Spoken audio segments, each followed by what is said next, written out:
ସାଙ୍ଗମାନେ ଆପଣ ଟିଭିରେ ଅନେକ ସୁପର ହିରୋ ମୁଭି ଦେଖିଥିବେ, ଯେଉଁଥିରେ କି ସୁପର ହିରୋ ମାନଙ୍କ ପାଖରେ ଅନେକ ସୁପର ପାୱାର ଥାଏ, ଯାହାଦ୍ୱାରା କି ସେମାନେ ଅନେକ ଅସମ୍ଭବ କାମକୁ ସମ୍ଭବ କରିପାରନ୍ତି। ସୁପର ପାୱାର କେବଳ ଟିଭି ଚଳଚ୍ଚିତ୍ରରେ ନୁହେଁ, ଆମ ରିଅଲ ଲାଇଫରେ ମଧ୍ୟ ଅଛି। ମୁଁ ଆଜି ଆପଣଙ୍କୁ ଦେଖାଇବି ଏମିତି କିଛି ସୁପର ପାୱାର ରଖିଥିବା ଏକ ବ୍ୟକ୍ତିଙ୍କ ବିଷୟରେ। ତା ପୂର୍ବରୁ ଆପଣ ଯଦି ଚ୍ୟାନେଲରେ ନୂଆ ଆସନ୍ତି ଭିଡ଼ିଓରେ ଲାଇକ୍ ଓ ଚ୍ୟାନେଲକୁ ସବସ୍କ୍ରାଇବ୍ କରିଦିଅନ୍ତୁ।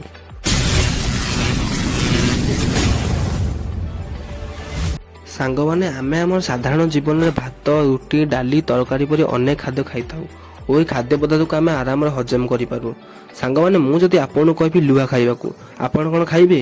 ମୁଁ ଜାଣିଛି ଆପଣ ସମସ୍ତଙ୍କୁ ତ ନାଁ ଆସିବ, କିନ୍ତୁ ଆମ ରିଅଲ ଲାଇଫରେ ଏମିତି ଏକ ବ୍ୟକ୍ତି ଥିଲେ ଯିଏକି କେବଳ ଲୁହା ନୁହେଁ ଅନେକ ଅସାମାନ୍ୟ ଜିନିଷ ଯଥା କାଚ ଖଣ୍ଡ, କାଠ ଭଳି ଜିନିଷ ଖାଇ ଦେଉଥିଲେ ଓ ସେହି ପଦାର୍ଥକୁ ସେ ଆରାମରେ ହଜମ କରିପାରୁଥିଲେ। ସେହି ଅସାଧାରଣ ବ୍ୟକ୍ତିଙ୍କ ନାମ ହେଉଛି ମିଚେଲ ଲଟିଟୋ। ମିଚେଲ ଲଟିଟୋ 1950 ମସିହା ଜୁନ ମାସ 16 ତାରିଖରେ ଫ୍ରାନ୍ସରେ ଜନ୍ମଗ୍ରହଣ କରିଥିଲେ। ଲଟିଟୋ 16 ବର୍ଷ ବୟସରୁ ଧାତୁ ଭଳି ଅସାମାନ୍ୟ ଜିନିଷ ଖାଇବା ଆରମ୍ଭ କରିଦେଇଥିଲେ। ଡାକ୍ତରଙ୍କ ଅନୁସାରେ ଲଟିଟୋଙ୍କୁ ପିକା ନାମକ ଏକ ରୋଗ ଅଛି, ଯେଉଁ ରୋଗରେ କି ବ୍ୟକ୍ତି ସାଧାରଣ ଖାଦ୍ୟ ହଜମ କରିପାରେ ନାହିଁ, କିନ୍ତୁ ଧାତୁ, କାଚ ଭଳି ଅସାମାନ୍ୟ ଜିନିଷକୁ ଆରାମରେ ହଜମ କରିପାରେ।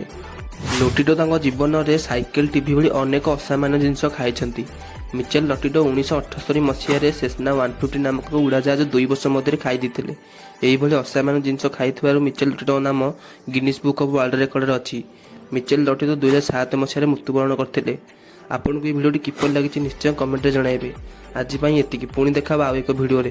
ସେତେ ପର୍ଯ୍ୟନ୍ତ ମୋତେ ବିଦାୟ ଦିଅନ୍ତୁ। ରହିଲି, ଜୟ ଜଗନ୍ନାଥ।